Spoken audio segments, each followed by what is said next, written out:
Martial Peak 3673. Yang Kai menggelengkan kepalanya. Saya tidak menyalahkan siapapun yang tidak mengenal saya. Terlebih lagi, apa yang kamu katakan itu benar. Sejak dia menjadi Master Starfield, dia pergi ke Star Boundary. Di mana dia bisa mengurus hal-hal di Starfield ini. Dia benar-benar tidak bertanggung jawab. Melihat Mei Jewer, Yang Kai melambaikan tangannya. Saya baru saja menyelesaikan banyak pekerjaan. Dan tubuh saya sedikit lemah. Jika kamu memiliki sesuatu untuk dilakukan, katakan saja dengan jujur. Jika tidak apa-apa, tolong lindungi saya juga. Saya ingin untuk mengatur napasku untuk sementara waktu. Mei Jewer mendengar ini dan matanya yang indah bersinar. Wajahnya mekar. Merupakan suatu kehormatan untuk menjadi penjaga untuk senior. Dia juga tahu di dalam hatinya bahwa dengan kemampuan Yang Kai, mengapa dia harus menjadi pelindung. Sebagai Master Starfield, bahkan sebuah bintang dapat diciptakan dari udara tipis. Hal apa yang bisa menyakitinya di Starfield ini? Ketika dia mengatakan itu, dia hanya memberinya sedikit wajah. Dan dia menjadi semakin yakin bahwa Yang Kai tidak peduli dengan apa yang terjadi sebelumnya. Ketika dia tidak tahu tentang Yang Kai adalah Master Starfield, Mei Jewer telah mengeluh kepada Master Starfield. Dia merasa pria itu memiliki nama besar. Tetapi dia tidak peduli dengan Starfield. Tapi sekarang dia memikirkannya. Dia tidak sekuat itu. Master Starfield memiliki kemampuan ilahi yang luar biasa. Pasti ada hal-hal yang lebih penting yang menunggunya untuk dilakukan. Seperti membuat bintang.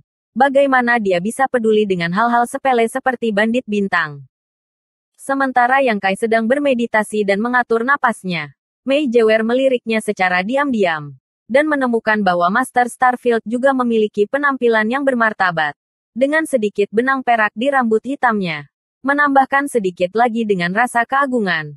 Mei Jewer tidak bisa menahan diri untuk tidak tertawa ketika dia mengingat saat dia mengambil kerahnya dan membawanya untuk melarikan diri. Melihat seluruh Starfield, saya khawatir hanya dia yang mengalami hal semacam ini. Selama lebih dari 10 hari, Yang Kai telah menyesuaikan napas dan memulihkan diri. Tidak sampai lebih dari 10 hari kemudian dia perlahan membuka matanya dan menghela nafas panjang.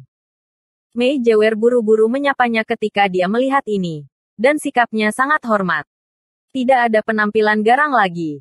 Dan ada warna kekaguman di mata indah itu. Tuanku. Terima kasih atas kerja kerasmu. Yang Kai ingin berbaring. Tetapi ketika dia melihat mata memuja Mei Jewer, dia tidak punya pilihan selain terlihat seperti seorang ahli dan sedikit mengangguk padanya. Mei Jewer menerimanya dengan senang hati. Tugas ini tidak sulit. Bagaimanapun, dia juga seorang Raja Origin. Belum lagi itu hanya menjaga selama 10 hari. Bahkan 10 tahun bukanlah apa-apa. Yang Kai tertawa. Masalahnya sudah selesai. Aku harus pergi juga. Terima kasih banyak untukmu. Mei Jewer terkejut. Matanya langsung meredup. Tuanku pergi. Yang Kai menatapnya. Kamu punya sesuatu yang lain. Mei Jewer berkedip. Bulu matanya yang panjang bergetar. Dan berkata dengan cemas. Jika Tuan memiliki waktu luang, saya ingin mengundang Tuan untuk melihat ke sana. Langit berbintang di sana tampaknya agak aneh. Aneh. Yang Kai mengangkat alisnya. Di mana itu? Mei Jewer menggelengkan kepalanya. Saya tidak tahu. Ketika saya lewat di sana beberapa bulan yang lalu, saya merasa ada aura yang berbeda di sana. Saat itu, saya sedang mencari jejak Tuan, dan saya tidak menemukannya. Aku tidak berani mendekat untuk menyelidikinya. Sekarang aku memikirkannya. Sepertinya ada sesuatu yang salah di sana. Yang Kai pingsan tersenyum padanya. Mei Jewer tiba-tiba menjadi cemas. Dan ada keluhan dalam nada suaranya. Apa yang dikatakan para murid itu benar sekali. Tolong tuanku. Yang Kai mengangguk. Oke, biarkan aku melihat. Ketika dia berbicara seperti ini, dia membenamkan pikiranku. Dan menyelidiki situasi Star Chart di atas laut kesadaran. Dia memiliki asal Starfield. Dan asalnya mencerminkan segala sesuatu di Starfield. Jika sesuatu benar-benar terjadi di Starfield, dia hanya perlu mengomunikasikan asalnya untuk menyelidiki. Jadi dia tidak perlu pergi ke sana secara langsung. Detik berikutnya, kulit Yang Kai berubah. Dan dia mengertakkan gigi. Bajingan. Pada titik ini, sesuatu benar-benar terjadi. Dan itu bukan masalah sepele. Dengan kemarahan yang tiba-tiba, Mei Jewer mengira Yang Kai menegurnya. Jadi wajahnya menjadi pucat dan matanya merah. Ketika Yang Kai melihat ini, dia buru-buru berkata, "Ini bukan tentang kamu." Saat berbicara, dia melirik ke arah langit berbintang itu. Matanya dalam. Seolah-olah dia bisa menembus jutaan mil. Dia mengerutkan kening. "Kapan kamu lewat di sana?" Mei Jewer menenangkan pikirannya dan berbisik pelan. "Hampir 7 bulan yang lalu." Yang Kai mendengar ini dan mengangguk. Belum terlambat. Saat berbicara, dengan lambaian tangannya yang besar, Ki Iblis membungkus Mei Jewer dan melangkah maju. Bahkan dengan perlindungan Yang Kai, Mei Jewer masih merasa langit berputar. Ketika dia kembali ke akal sehatnya, dia sudah muncul di tempat lain di langit berbintang. Dan dia tidak tahu seberapa jauh dia sebelumnya. Lalu menoleh dan melihat sekeliling. Dan dia melihat pemandangan yang berbeda sekaligus. Dan dia segera menentukan bahwa tempat ini adalah langit berbintang yang telah dia lewati 7 bulan yang lalu. Mau tak mau, dia tidak bisa berkata-kata. Butuh beberapa bulan untuk sampai ke retret Yang Kai dari sini. Tetapi Master Starfield membawanya kembali ke sini hanya setelah mengambil langkah. Tetapi pada saat ini, pemandangan di depan Starry Sky sedikit berbeda dari apa yang dia lihat sebelumnya. Awalnya, dia hanya merasa ada aura berbahaya di sini. Dan dia tidak berani terlalu dekat. Tapi sekarang, melihat langit berbintang yang besar, warna biru bergerak dengan cepat ke arah di mana dia berada. Dimanapun warna biru lewat, langit berbintang dilahap. Mei Jewer kehilangan akal sehatnya. Ini adalah Yang Kai mencibir. Seseorang memanfaatkan ketidakhadiran raja ini dan menelan wilayah raja ini. Hal semacam ini telah dialami sekali di Starfield Hengluo sebelumnya.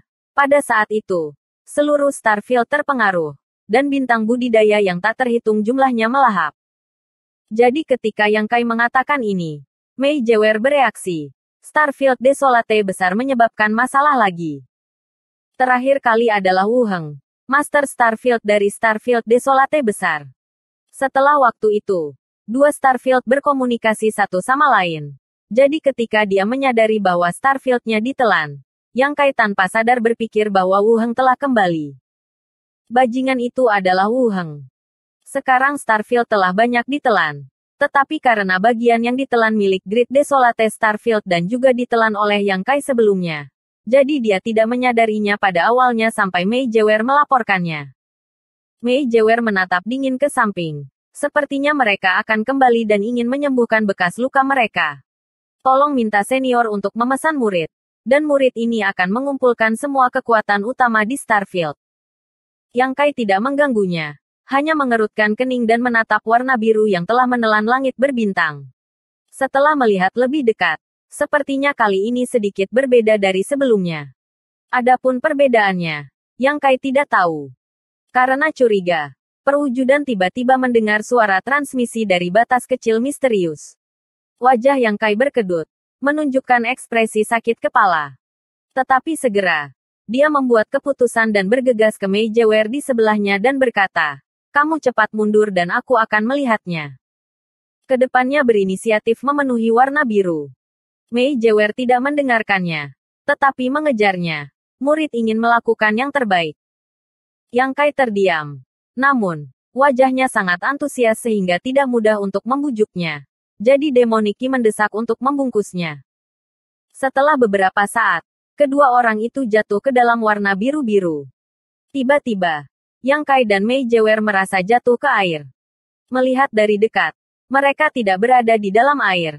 Dengan perlindungan Ki Iblis, air di sekitarnya tidak dapat menyerang mereka. Wajah Mei Jewer menunjukkan ekspresi terkejut. Dan dia tidak bisa mengerti mengapa dia terbang dengan baik di langit berbintang. Bagaimana bisa masuk ke air? Dan air ini sepertinya berbeda dari air biasa. Alis Yang Kai terjalin erat. Ekspresi seperti musuh besar. Berbalik dan bergegas ke atas. Ada tabrakan. Air memercik kemana-mana. Dan dua orang bergegas keluar dari air. Mei Jewer memiliki pengalaman tempur yang kaya. Begitu mereka keluar dari air, dia mendesak Seinki-nya. Matanya melihat sekeliling untuk memeriksa musuh. Pada saat yang sama, dia memegang batu ilahi dengan erat di tangannya. siap untuk membuangnya kapan saja. Tetapi ketika dia melihatnya, ekspresinya tidak bisa menahan diri untuk tidak terpana. Tempat di mana mereka muncul bukanlah Great Desolate Starfield, tetapi sebuah taman. Area taman tidak terlalu besar, dan kamu dapat melihat ujungnya sekilas. Pemandangannya bagus. Bebatuan berdiri tinggi dan jembatan kecil dengan air yang mengalir. Ada sebuah paviliun di taman. Dan ada juga sebuah kolam kecil di sudut. Yang Kai dan Mei Jewer keluar dari kolam itu. Air di kolam itu berwarna biru. Sama persis dengan warna biru yang menelan Starfield. Mei Jewer tercengang. Kolam di bawah tubuhnya hanya berjari-jari belasan meter. Tetapi ketika dia berada di dalamnya sebelumnya, dia jelas merasa seperti berada di lautan. Tetapi segera, dia terkejut. Karena energi spiritual dunia di taman ini sangat kaya sehingga dia tidak dapat membayangkannya. Bakatnya bagus. Jika tidak, dia tidak akan dapat dipromosikan ke ranah Origin King. Tetapi jika kamu bisa berkultivasi di tempat seperti ini, efisiensinya pasti lebih dari 100 kali lebih cepat. Adakah berkah seperti itu di dunia ini? Kekayaannya bukan hanya energi spiritual dunia, tetapi tampaknya ada sesuatu yang lain. Tetapi tingkat martial daunnya terlalu rendah untuk memahaminya.